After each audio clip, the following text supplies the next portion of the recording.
नमस्कार, सुप्रभात, good morning. ये है एमपी का खास bulletin good morning Madhya Pradesh, जिसमें एमपी का हर अपडेट आप तक पहुंचाएंगे। शुरुआत करेंगे इस बुलेटिन की हेडलाइंस के साथ। मध्य प्रदेश के नए डीजीपी के 3 नामों का पैनल तैयार। अरविंद कुंवर, कैलाश मकवाना, अजय शर्मा का नाम शामिल। विदेश यात्रा से पहले सीएम डॉक्टर मोहन यादव दे सकते हैं सहमति। मऊगंज पुलिस ने विधायक प्रदीप पटेल को फिर किया गिरफ्तार। अस्थायी जेल से रिहा होने पर दोबारा महादेवन मंदिर पहुंचे थे विधायक प्रदीप पटेल। धीरेन्द्र शास्त्री के हिंदू जगाओ यात्रा का दूसरा दिन। कदारी से शुरू हुई यात्रा। श्रद्धालुओं के साथ पैदल चल रहे हैं बागेश्वर धाम के पीठाधीश्वर धीरेन्द्र कृष्ण शास्त्री। भोपाल में पराली जलाने पर लगी रोक। एयर क्वालिटी इंडेक्स में सुधार के लिए लिया गया फैसला। नियमों की अनदेखी करने पर होगा एक्शन।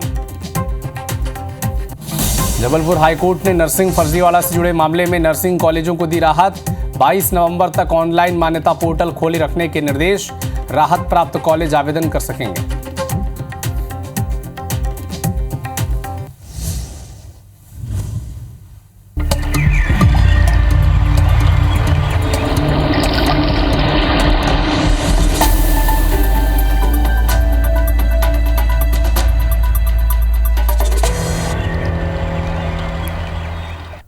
शुरुआत करेंगे इस बुलेटिन की बाबा बागेश्वर की पदयात्रा से।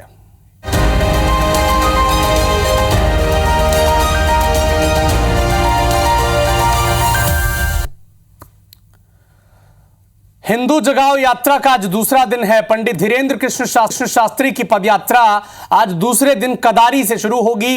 रोज 15 से 16 किलोमीटर वो पैदल चल रहे हैं। 160 किलोमीटर की यह कुल पदयात्रा है। इसकी शुरुआत कल छतरपुर से हुई थी और आज दूसरा दिन है और कदारी से इस यात्रा की शुरुआत हो रही है। सनातन को एकजुट करने के लिए, हिंदुओं को एकजुट करने के लिए, जागृति के लिए एक संकल्प लेकर पंडित धीरेन्द्र कृष्ण शास्त्री आगे बढ़ चले हैं। उनके साथ हजारों उनके अनुयायी भक्त उनके साथ पैदल चल रहे हैं। कई संकल्प भी पंडित धीरेन्द्र कृष्ण शास्त्री ने लिए हैं कि जब तक वो सनातनियों को एकजुट नहीं कर लेंगे तब तक वो खड़ाऊ नहीं पहनेंगे, कोई माला स्वीकार नहीं करेंगे। और दूर दूर तक, जहां तक देखिए इस यात्रा से 2-2, 3-3 किलोमीटर तक केवल और केवल भगवा ध्वज ही आपको नजर आएगा। हजारों अनुयायी, पहले दिन की भीड़ बता रही थी कि करीब 30 से 40 हजार लोग इनके साथ पैदल चल रहे थे। देश के कोने कोने से, चाहे पश्चिम बंगाल हो, फिर उत्तर प्रदेश हो, या फिर झारखंड हो या बिहार। उत्तर भारत की बात करें तो उत्तर प्रदेश हो, दिल्ली हो, राजस्थान हो, गुजरात हो या फिर छत्तीसगढ़ हो, हर इलाके से लोग यहाँ पर पहुँच रहे हैं। और पंडित धीरेन्द्र कृष्ण शास्त्री के संकल्प के साथ छतरपुर से जो यात्रा निकली है, पदयात्रा, उसे अंतिम रूप, साकार रूप करने में लगे हुए हैं। संकल्प है इस यात्रा के जरिए कि कैसे सनातनियों को एकजुट किया जाए, कैसे जाति पाति का विभेद मिटा दिया जाए। और हिंदुओं को जागृत करने के लिए जो संकल्प धीरेन्द्र कृष्ण शास्त्री ने लिया है, उसी संकल्प को और आगे बढ़ाते हुए उनके साथ उनके हजारों अनुयायी उनके साथ बढ़ रहे हैं। सुरक्षा में करीब 1000 पुलिसकर्मी उनके साथ लगे हुए हैं। विशेष सुरक्षा का ध्यान रखा गया है और लगातार वो कह रहे हैं कि जब तक सनातन धर्म को एकजुट नहीं कर लेंगे तब तक वो चैन से नहीं बैठेंगे। तो कदारी से इस यात्रा की शुरुआत आज दूसरे दिन हो गई है। 9 दिन ये पैदल चलेंगे। रोज करीब 15 से 16 किलोमीटर पैदल चलेंगे और राम राजा की नगरी ओरछा में जाकर इसका समापन होगा। शुरुआत हुई थी छतरपुर से। तो पंडित धीरेन्द्र कृष्ण शास्त्री अपने बेबाक बयानों, अपने स्पष्ट वक्तव्यों से पूरे देश में प्रसिद्ध हैं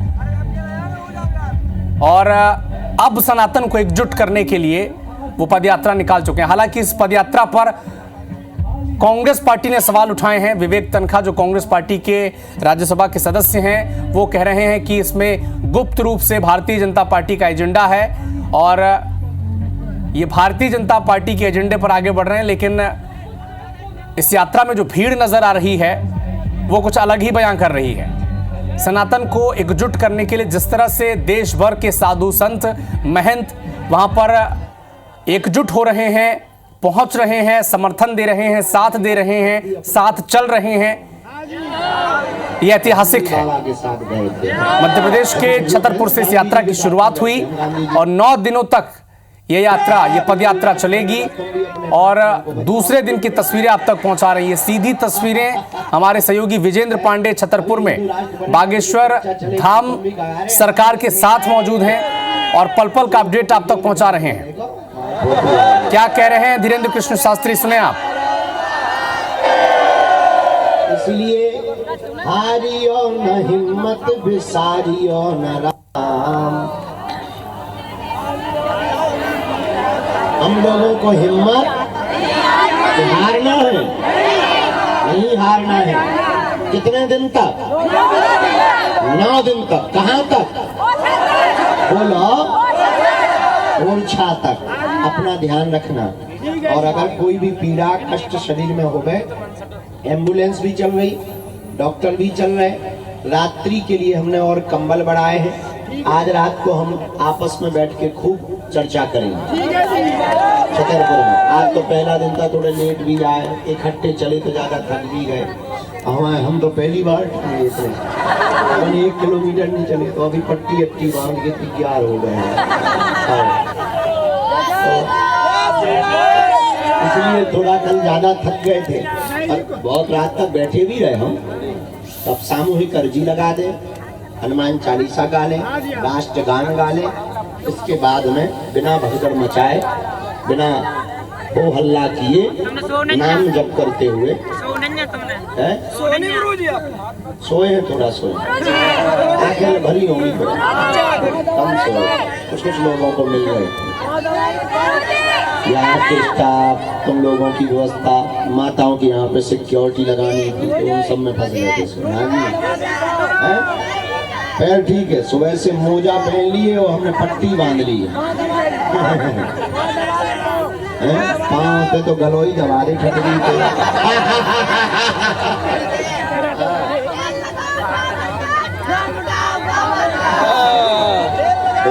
बच्चा तक चलो सामूहिक अर्जी लगा दे। माताएं तैयार हैं, सब हिंदू पक्का। चलो ठीक है, दोनों हाथों की मुट्ठी बांध लो, हम सामूहिक अर्जी लगा दें। कहो, हे बागेश्वर धाम प्रभु, हे बालाजी महाराज, हे सन्यासी बाबा, आपकी जय हो। हमारी अर्जी सुनो, हम पर कृपा करो। आपकी जय हो, आपकी जय हो, आपकी जय हो।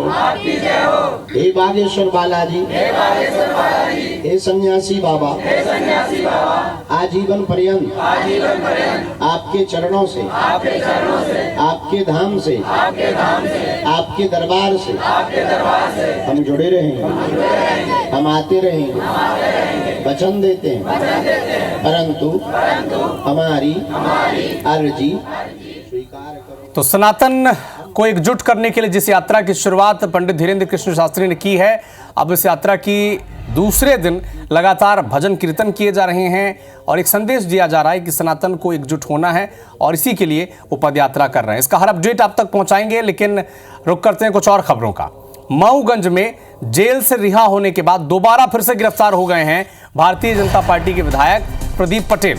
दरअसल जेल से रिहा होने के बाद समर्थकों के साथ वो महादेवन मंदिर फिर से जा रहे थे, जहां से इस पूरे विवाद की शुरुआत हुई थी, लेकिन पुलिस ने उनके काफिले को रोक दिया और फिर से उन्हें नजरबंद कर लिया है। महादेवन मंदिर के प्रांगण से ही उन्हें गिरफ्तार किया गया। दरअसल इस मंदिर के प्रांगण में अतिक्रमण को लेकर विवाद शुरू हुआ था और पथराव की स्थिति बन गई थी। धारा 144 भी वहां पर लागू करनी पड़ गई थी और इसी सिलसिले में उन्हें गिरफ्तार कर लिया गया था। लेकिन जब उन्हें जेल से रिहा किया गया, 2 दिन के बाद, रिहाई के ठीक बाद वो फिर से महादेवन मंदिर जाने की तैयारी कर रहे थे। काफिले के साथ महादेवन मंदिर पहुंचे भी थे, लेकिन पुलिस ने उनके काफिले को रोक लिया और फिर से उन्हें नजरबंद कर दिया गया है, गेस्ट हाउस में रखा गया है।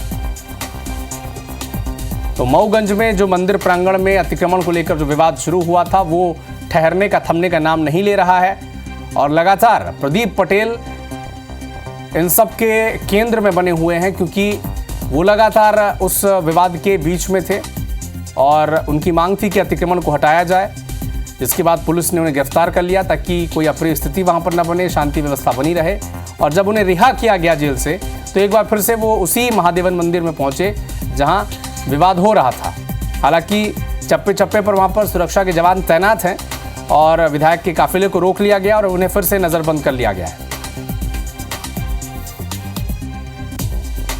क्योंकि मंदिर प्रांगण में अतिक्रमण को लेकर यह पूरा विवाद शुरू हुआ था और विवाद यहां तक आगे बढ़ गया कि पत्थरबाजी तक की नौबत आ गई थी। और इसके बाद भारतीय जनता पार्टी के विधायक को गिरफ्तार किया गया था। रिहाई के बाद वो फिर से पहुंचे थे महादेवन मंदिर, जहां पर उन्हें नजरबंद कर लिया गया था। अधिक जानकारी के लिए हमारे सहयोगी मनोज जायसवाल हमारे साथ जुड़े हैं। मनोज, बताएं अभी क्या स्थिति है, नजरबंद है विधायक महोदय? जैसा कि मऊगंज विधायक प्रदीप पटेल को अभी भी पुलिस ने नजरबंद कर रखा है। नई गढ़ी रेस्ट हाउस में लगातार उनको कैद किया गया और उनके बाहर समर्थकों का हुजूम है और उनके समर्थकों से किसी भी प्रकार से मिलने नहीं दिया जा रहा, किसी तरह से बात नहीं की दी जा रही। और जिस तरह उनके समर्थकों के कुछ लोगों का कहना है कि उनको रात में उनकी आवश्यक जो दवाइयां थी वो तक नहीं देने दी गई और उनके जो साथ के समर्थक उनको वहां से जिला प्रशासन ने भगा दिया था और लगातार पुलिस के सुरक्षा में है, पुलिस के घेरे में है।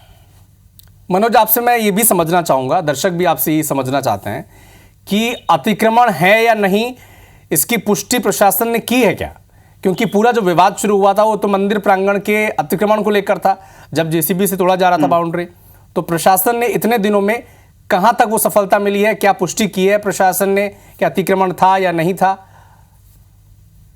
देखिए, जैसा कि ये जो महादेवन मंदिर है हिंदू आस्था का मंदिर है और यहाँ पर जैसे कुछ दिन पूर्व में अगर देखा जाए तो लोगों ने यहाँ पर देखा था कि आपत्तिजनक चीजें थी जो वहाँ पे मंदिर प्रांगण में मिले थे, जैसे हड्डी के टुकड़े, अंडे और मांस इस तरह के मिले थे, जिसके बाद वहाँ पर हिंदू समाज उग्र हो गए थे और लगातार उस प्रांगण को खाली कराने की बात कर रहे थे। अगर देखा जाए तो ये मंदिर प्रांगण 9.5 एकड़ में की जमीन है जहाँ पर की इन अतिक्रमणकारियों द्वारा अतिक्रमण किया गया, जिसका मामला हाई कोर्ट में चल रहा है और हाई कोर्ट ने सख्त निर्देश दिए गए थे कि जो अतिक्रमण वाली जमीन है उनको खाली करा लिया जाए। विधायक जी का कहना है कि जिस तरह हाई कोर्ट ने 3 महीने का टाइम दिया था, 3 महीने बीत जाने के बाद भी जिला प्रशासन ने किसी और नहीं ध्यान दिया और लास्ट में स्थिति ये बनी कि हिंदू संगठन के लोगों ने वहां पे धरना दिया और धरना के बाद विधायक जी धरना के साथ में थे और विधायक जी द्वारा जेसीबी से जो अतिक्रमण वाली जमीनें और बाउंड्री थी उसको तोड़ा गया, जहां पर दोनों पक्षों में विवाद की स्थिति निर्मित हो गई, जिसके बाद विधायक जी को गिरफ्तार कर लिया गया था।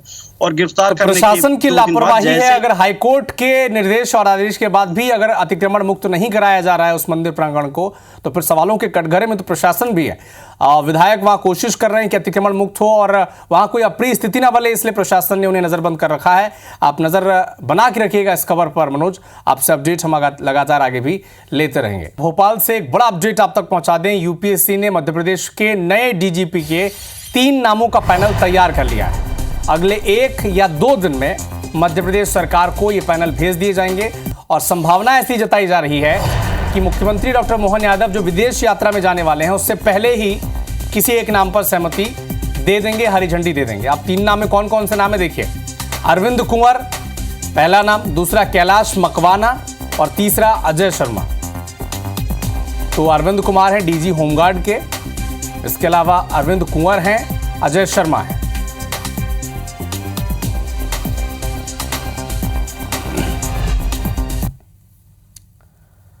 भोपाल में आज मध्य प्रदेश कांग्रेस की कार्यकारिणी की बैठक है और इस बैठक में उपाध्यक्ष, महासचिव, सचिव, इसके अलावा सह सचिव भी शामिल होंगे और इनकी जिम्मेदारियां तय कर दी जाएंगी।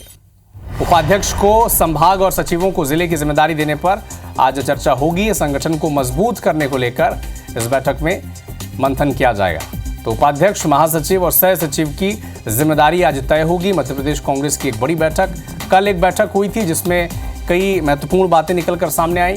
जीतू पटवारी के आंसू भी छलक गए थे उस बैठक में और चूंकि बड़े नेता उसमें शामिल नहीं हुए थे, जिसे लेकर सहयोग भी मांगा जीतू पटवारी ने कि उन्हें मुश्किल वक्त में ये कमान मिली है, तो वो चाहते हैं कि सभी सीनियर्स का, अनुभवी नेताओं का सहयोग उन्हें मिले। क्योंकि कल की बैठक में कई बड़े नेता शामिल नहीं हुए थे, चाहे वो कमलनाथ हो, दिग्विजय सिंह हो, उमंग सिंघार हो, अजय सिंह राहुल हो, ग्वालियर चंबल से कई बड़े नेता, चाहे वो पूर्व नेता प्रतिपक्ष गोविंद सिंह हो, ये सभी बैठक में शामिल नहीं हुए थे। जिसके बाद सुर्खियां भी बनी थी, हंगामा भी बैठक के बाहर अब कार्यकर्ता कर रहे थे उपेक्षित होने का। और आज एक महत्वपूर्ण बैठक जिसमें महासचिव, सह सचिव, जिन्हें जिलेवार और संभागवार जिम्मेदारियां मिलेंगी, इस पर चर्चा आज होनी है। तो जिसका जिक्र हम कर ही रहे थे कि जीतू पटवारी के लिए बीजेपी से लड़ना जितना मुश्किल है, शायद उससे ज्यादा मुश्किल अपने सीनियर नेताओं से तालमेल बैठाने में है। पटवारी अध्यक्षीय कार्यकाल में पहली बार उनकी एक पहली बड़ी बैठक हुई, जिसमें पार्टी के केंद्रीय प्रतिनिधि ने भी शिरकत की, पर इस बैठक में बड़े नेताओं के शामिल नहीं होने से मामला गर्मा गया और वो शामिल नहीं हुए तो सवाल भी उठे हैं। एक रिपोर्ट आप देखें।